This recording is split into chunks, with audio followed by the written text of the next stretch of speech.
जय हिंद दोस्तों। Speedy publication current affair में आप लोगों का स्वागत है।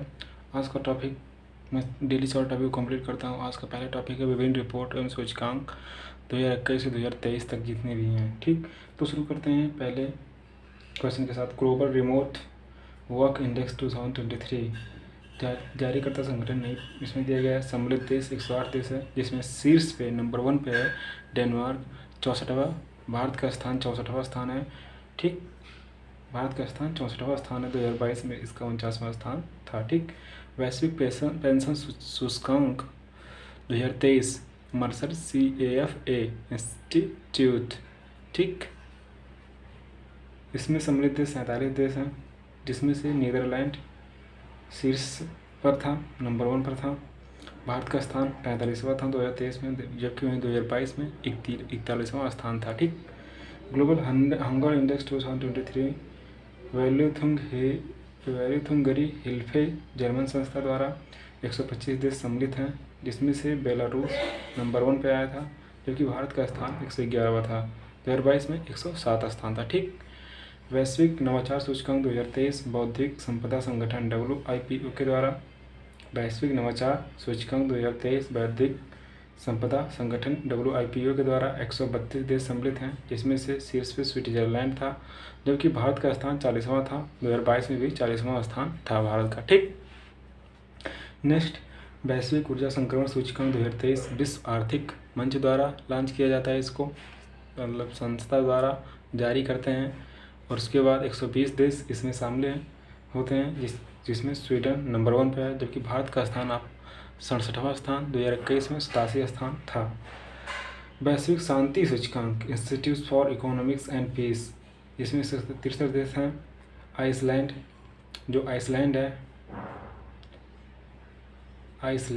जो यहाँ पर है शायद नंबर 1 पे था। भारत का स्थान 126वां था। किसमें? वैश्विक शांति सूचकांक में 126वां स्थान भारत का था। 2022 में 135वां स्थान था। ठीक, विश्व निवेश रिपोर्ट 2023 अंकटाड द्वारा जारी किया जाता है। इसको 187 देश सम्मिलित हैं, जिसमें से अमेरिका सबसे ऊपरी स्थान से उसका नंबर 1 पे था, जबकि भारत का स्थान 7वां था। ठीक, Henley passport index Henley and partners द्वारा 193 सिंगापुर नंबर 1 पे था, भारत का स्थान 80वां था। 2022 में 85 था। ग्लोबल जेंडर गैप सूचकांक 2023 विश्व आर्थिक मंच के द्वारा इसको जारी किया जाता है। 146 देश सम्मिलित हैं। आइसलैंड नंबर 1 पर है, 127वां स्थान भारत का था 2023 में, जबकि 2022 में 135वां स्थान था। राइट, सेकंड, विश्व प्रतिस्पर्धात्मक सूचकांक 2023 प्रबंधन विकास संस्था IMD द्वारा 64 देश सम्मिलित है। डेनमार्क नंबर 1 पे है, 40वां स्थान इसका है। भारत का 2022 में 37 था। नेक्स्ट, सतत विकास रिपोर्ट 2023 सतत विकास समाधान नेटवर्क 166 देश सम्मिलित हैं। फिनलैंड नंबर 1 पे आया था, रैंक 1। उसके बाद भारत का स्थान 112, 2022 में 121 स्थान था, इसका रैंक था। उसके बाद अंतर्राष्ट्रीय बौद्धिक संपदा सूचकांक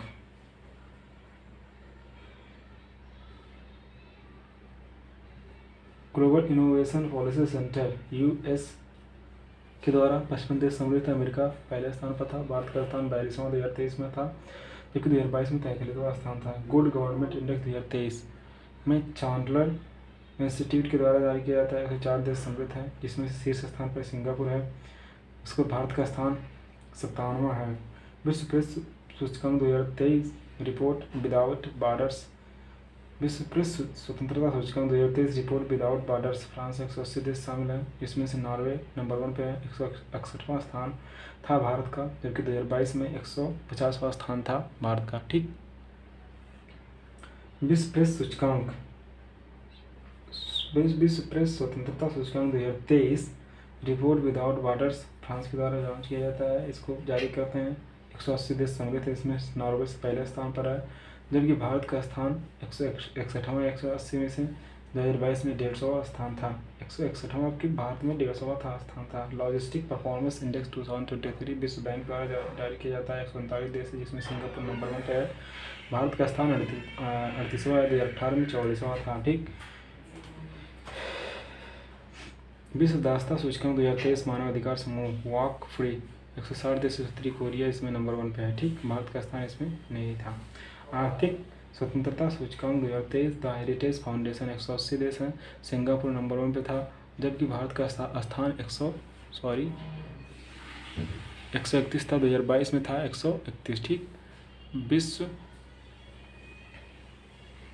ग्लोबल यूनिकॉर्न इंडेक्स 2023 हुरून के द्वारा जारी किया जाता है, 138 देश हैं, अमेरिका भारत के स्थान तीसरा नंबर 1 पे था, अमेरिका। ठीक, विश्व खुशहाली रिपोर्ट 2023 सफल विकास समाधान नेटवर्क के द्वारा 136 देश हैं, फिनलैंड नंबर 1 पे था, भारत का स्थान 126वां 2023 में था, जबकि 2022 में 136वां स्थान भी था। ठीक, world air quality report 2023 Swiss firm IQ air के द्वारा 138वां, जिसमें से 4 कंट्री जो है वह नंबर 1 पे था, 8वां 2022 5वां स्थान था, 8वां स्थान 2023 में था, 5वां स्थान 2022 में था। ठीक, वैश्विक आतंकवाद सूचकांक 2023। ठीक, अर्थशास्त्र और शांति संस्थान IAP के द्वारा, जिसमें से अफगानिस्तान नंबर 1 पे था, 13वां स्थान भारत का भी है। ठीक, अंतर्राष्ट्रीय IP सूचकांक 2023 US चैम्बर्स ऑफ कॉमर्स 55 देश शामिल से, अमेरिका नंबर 1 पे था, भारत 42वां स्थान है। Global labour resilience index 2023 CAMS corporate partner white seal 136 देश शामिल हैं, डेनमार्क नंबर 1 पे था, 65वां स्थान भारत का था। ठीक, global fire power index global fire power द्वारा 145 देश थे, अमेरिका नंबर 1 पे था, जबकि चौथा स्थान भारत का था। Asia power index 2023 lobby institute के द्वारा सिडनी 26 देश थे, अमेरिका नंबर 1 पे था, चौथा स्थान था भारत का। उसके बाद जलवायु परिवर्तन प्रदर्शन सूचकांक 2023 जर्मन वॉच एवं क्लाइमेट एक्शन नेटवर्क 63 थे, डेनमार्क 8वां रैंक भारत का था, 2022 में 10वां था। ठीक, वैश्विक खाद्य सुरक्षा सूचकांक 2021 इकोनॉमिस्ट इम्पैक्ट लंदन 113 देश सदस्य थे, फिनलैंड नंबर 1 पे था, उसके बाद 69वां स्थान था भारत का, 2021 में 71वां स्थान था। ठीक, क्या है कि ग्लोबल एविएशन सेफ्टी रैंकिंग 2022 अंतर्राष्ट्रीय नागरिक उड्डयन संगठन के द्वारा 187 देश, सिंगापुर नंबर 1 पे था, 48वां देश भारत का था। ठीक, network readiness index 2022 portulans institute Washington DC द्वारा आज किया था, 120 पे अमेरिका का स्थान पहला था, जबकि भारत का 60वां स्थान था। Global crypto adoption index 2022 blockchain विश्लेषण प्लेटफॉर्म, जिसमें से वियतनाम पहले स्थान पर था, जबकि भारत का स्थान चौथा था। पर्यावरण प्रदर्शन सूचकांक 2022 विश्व आर्थिक मंच के द्वारा जारी किया जाता है, 180 स्थान था, 2022 में 180वां था, डेनमार्क पहले स्थान पर था।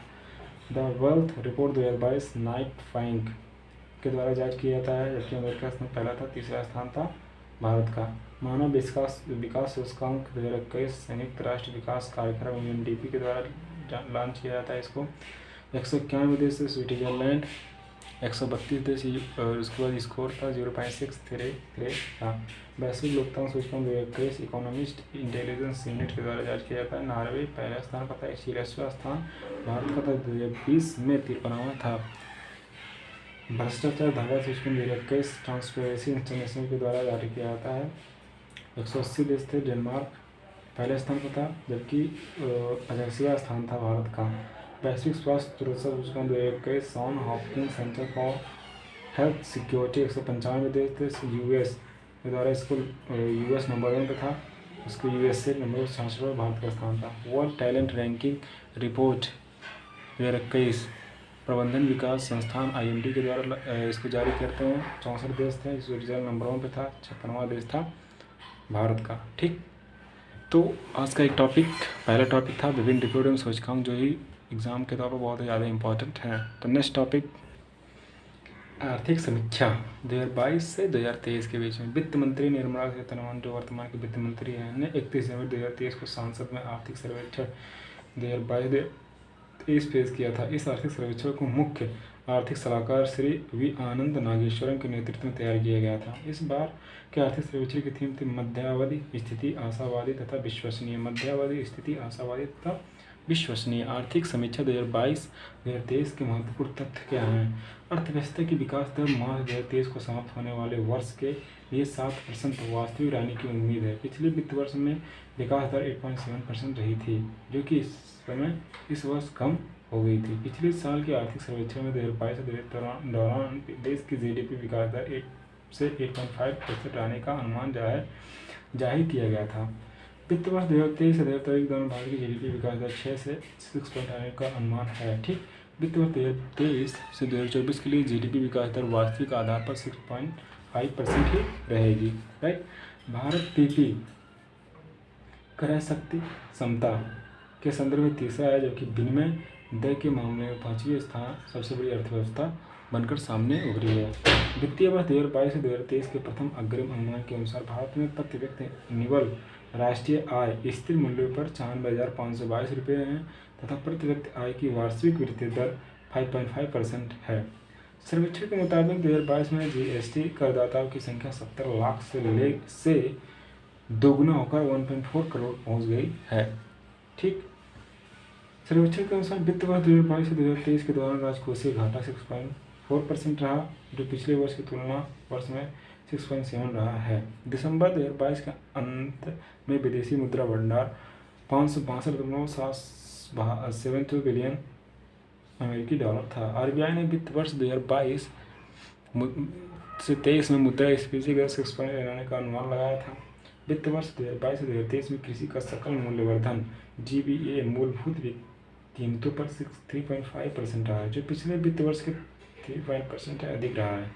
सूक्ष्म लघु और मध्यम उद्यम MSME सूक्ष्म लघु और मध्यम उद्यम क्षेत्र के लिए ऋण वृद्धि जनवरी-नवंबर से 2022 के दौरान औसतन 30.5% से अधिक रही है। 2021-22 के दौरान देश में रिकॉर्ड 5,000 लाख टन गन्ने का उत्पादन हुआ, जिसमें से 36 लाख मीट्रिक टन चीनी का प्रयोग इथेनॉल उत्पादन के लिए किया गया। ठीक,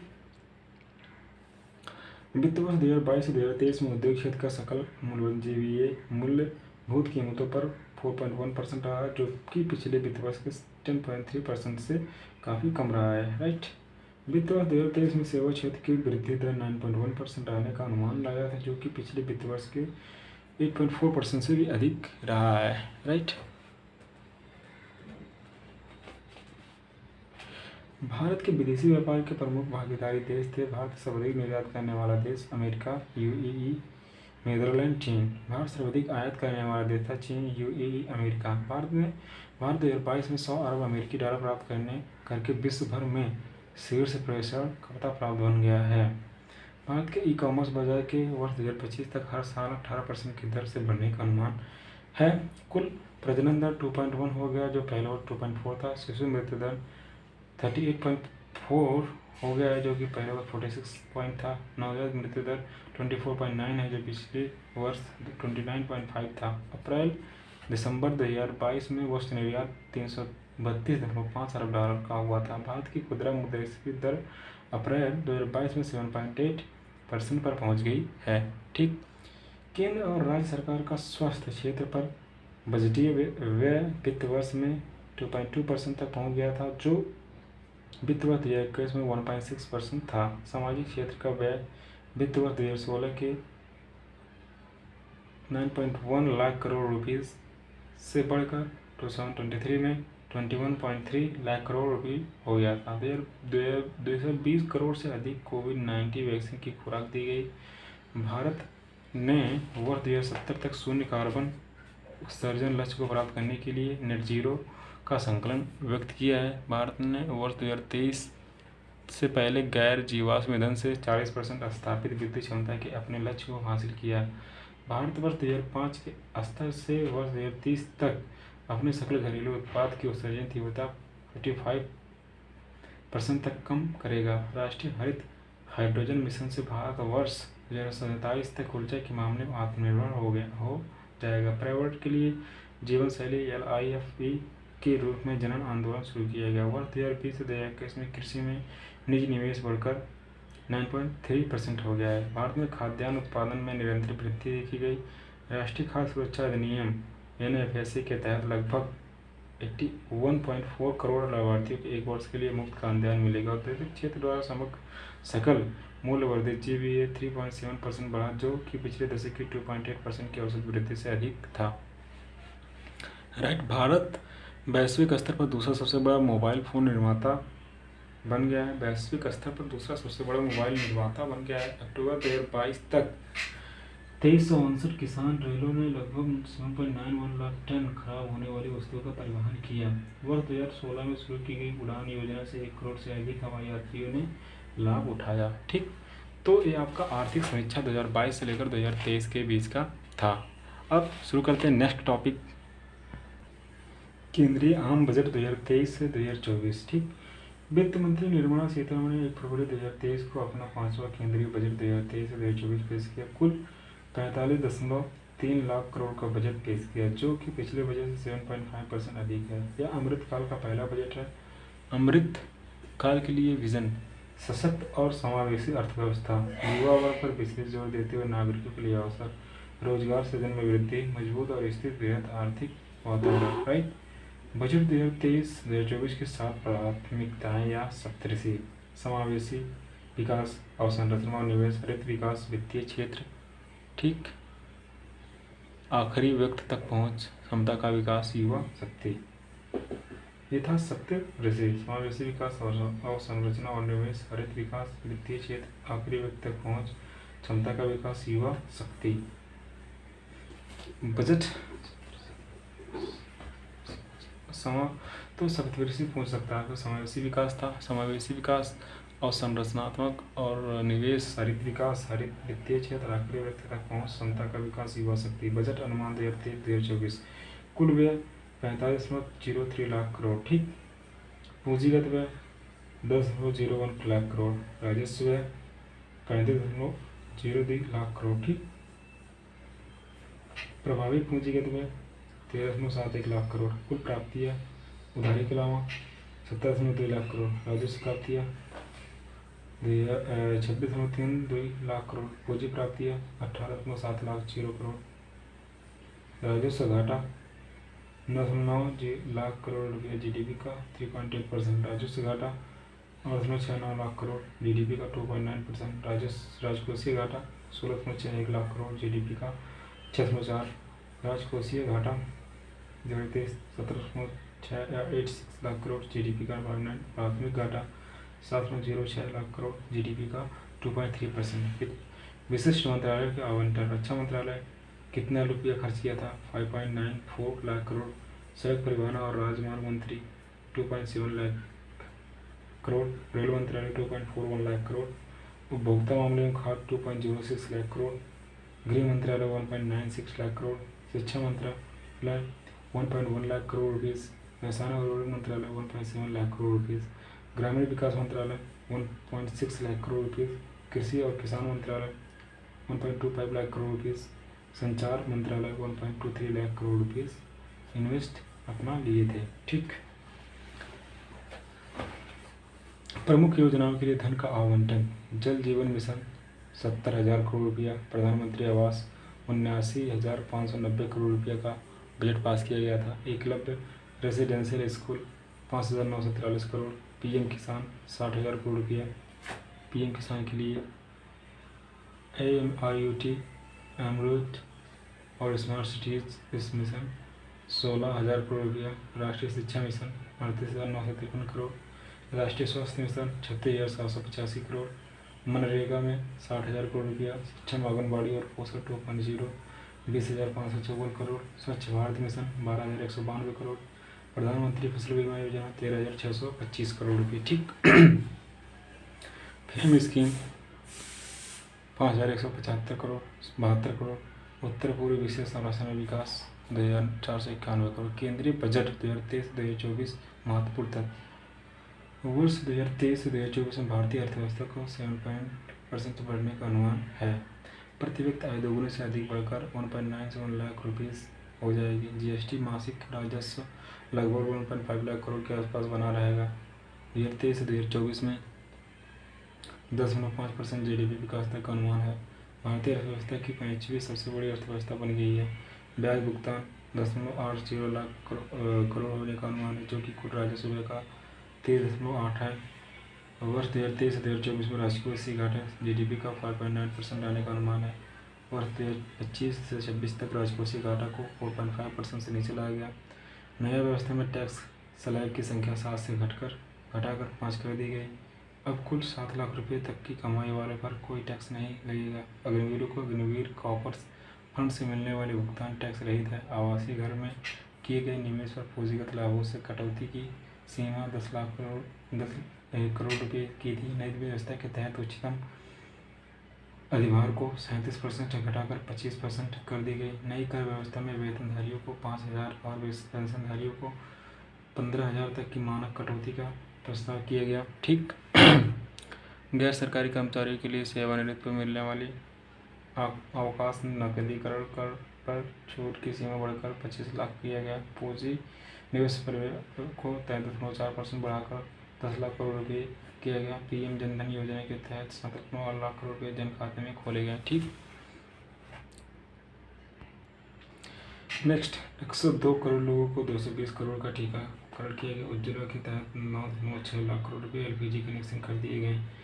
स्वच्छ भारत मिशन के तहत 11.7 करोड़ शौचालय का निर्माण किया गया। PM किसान सम्मान निधि के तहत 11.4 करोड़ से अधिक किसानों को 2.2 लाख करोड़ रुपये का नकद हस्तांतरण किया गया। एक बार की गई नई लघु बचत योजना महिला सम्मान बचत पत्र मार्च 2025 तक 2 वर्ष की अवधि के लिए उपलब्ध कराई गई।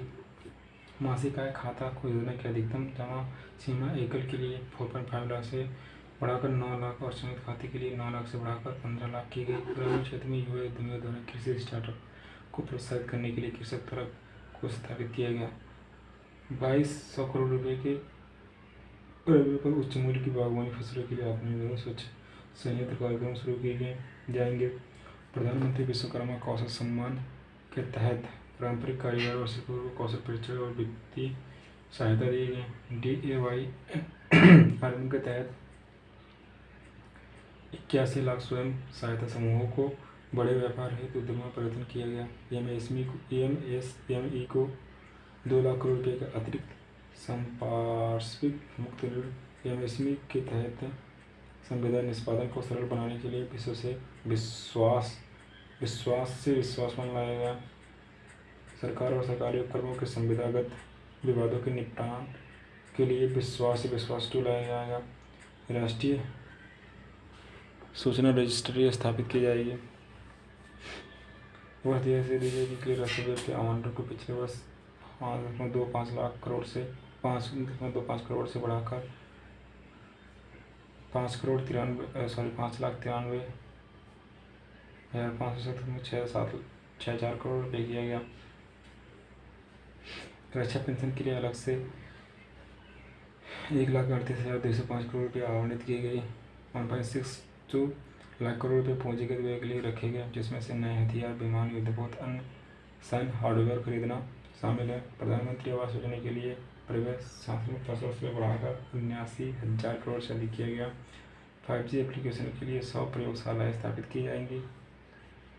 न्याय के कुशल प्रशासन के लिए 7,000 करोड़ रुपये के प्रवेश अदालत परियोजना का तीसरा शुरू किया जाएगा। स्किल सेल एनीमिया उन्मूलन मिशन शुरू किया जाएगा। 157 नए नर्सिंग कॉलेज स्थापित किए जाएंगे।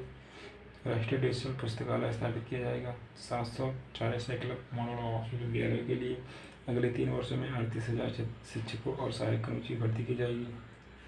रेलवे को 2.4 लाख करोड़ रुपये आवंटित किए गए। रेलवे की नई योजना के लिए 75,000 करोड़ रुपये का फंड आवंटित किया जाएगा। देश भर में 100 नई योजनाओं की शुरुआत की जाएगी। वर्ष 2023-2024 के बजट में अनुमान में लाइनों के संचालन पर हुए नुकसान की पूर्ति के लिए 427.51 करोड़ रुपये रखी गई थी। ठीक। शहरी अवसंरचना और विकास निधि UIDF के स्थापित टायर 2 और टायर 3 शहरी अवसंरचना का सृजन किया जाएगा, जिसका प्रबंधन राष्ट्रीय आवास बैंक द्वारा किया जाएगा। पहचान और पते के अपडेट के लिए वन स्टॉप समाधान के तहत डिजिलॉकर और आधार को पहचान रूप में किया जाएगा। दस्तावेज को सुरक्षित करने और साझा के लिए निकाय डिजिलॉकर स्थापित किया जाएगा। Govardhan globalising organic biogas resources दान योजना के तहत 500 नए अवशिष्ट से आमदनी संयंत्र स्थापित किए जाएंगे। 10,000 जैव इनपुट संसाधन केंद्र स्थापित किए जाएंगे, जिससे राष्ट्रीय स्तर पर उर्वरक और कीटनाशक विनिर्माण और नेटवर्क तैयार किया जाएगा। अपर भद्रा परियोजना को अस्थायी सूक्ष्म सिंचाई प्रदान करने और पेयजल के लिए सतही टैंकों को भरने के लिए 5300 करोड़ रुपये दिए गए। मेक AI इंडिया और मेक AI भारत के लिए कार्य करें दृष्टिकोण को साकार करने के लिए शीर्ष शैक्षणिक संस्थानों में आर्टिफिशियल इंटेलिजेंस AI के लिए 3 उत्कृष्ट केंद्र स्थापित किए जाएंगे। ठीक, राज्य और केंद्र शासित राज्यों के वैकल्पिक उर्वरक और रासायनिक उर्वरक के संतुलन उपयोग को बढ़ावा देने के लिए PM प्रणाम कार्यक्रम शुरू किया जाएगा। पर्यावरणीय रूप से उत्तरदायी कार्यों के लिए पर्यावरण संरक्षण अधिनियम के तहत ग्रीन क्रेडिट कार्यक्रम संचालित किया जाएगा। ठीक, मिस्टी के तहत तटीय रेखा पर मैंग्रोव पौधारोपण की शुरुआत की जाएगी। 3 वर्षों में 37 लाख युवाओं को वजीफा सहायता प्रदान करने के लिए अखिल भारतीय राष्ट्रीय शिक्षुता संवर्धन योजना के तहत प्रत्यक्ष लाभ अंतरण शुरू किया जाएगा। ठीक, प्राचीन पांडुलिपि की डिजिटलीकरण के लिए भारत से योजना शुरू किया गया। पांडुलिपि को डिजिटल करने के लिए भारत से योजना शुरू किया गया। 42 केंद्रीय अधिनियमों में संशोधन के लिए जन विश्वास विधेयक पेश किया जाएगा। तो आज का टॉपिक यहीं तक, बाकी नेक्स्ट टॉपिक में कल ख़त्म करूँगा। ठीक, जो केंद्र सरकार की योजनाएं हैं, क्योंकि आज का ये वीडियो बहुत ही लंबा नहीं तो हो जाएगा। ठीक, तो धन्यवाद, थैंक यू सो मच।